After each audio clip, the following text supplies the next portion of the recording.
So ito ang lumang design ng solar panel structure natin. Yan. So nakafix siya. Yan, nakafix yan.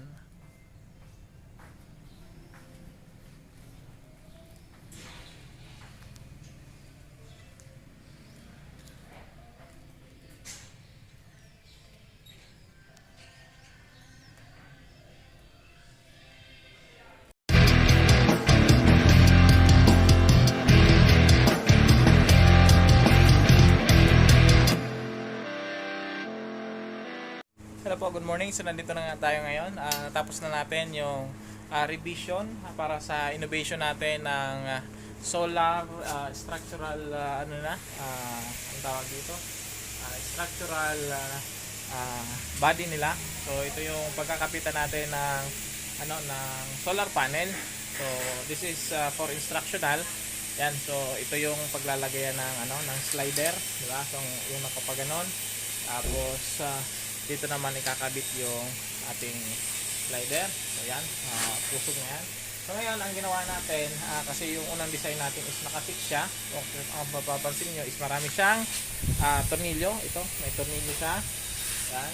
So ito may tornilyo, then may slot dito.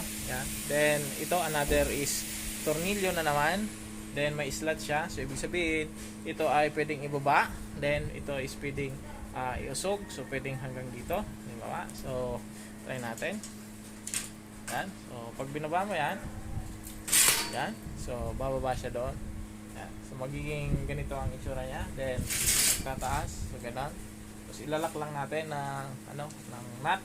Then yan. Pupunin na natin yung elevation ng panel natin. So kasi meron siyang 10 degrees, 15 degrees, 20 degrees, 30 degrees na elevation. Kung ano ang desired na angle na pupunin natin para sa ating panel. Then so ito yung gagalaw. Ito yung niya, ito yung movable parts niya.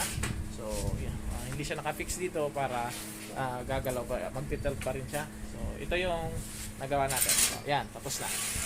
So yun lang.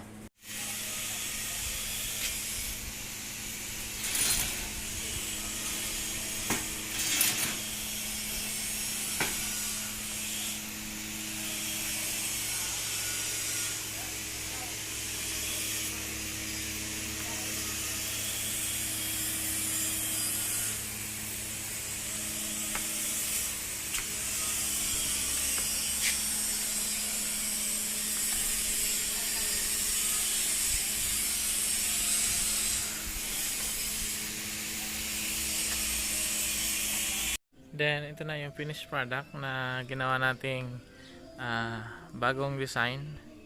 Yan, so na-adjust na yan yung height niya, yung angle. Yan, dahil sa mga movable connection na yan. Yan.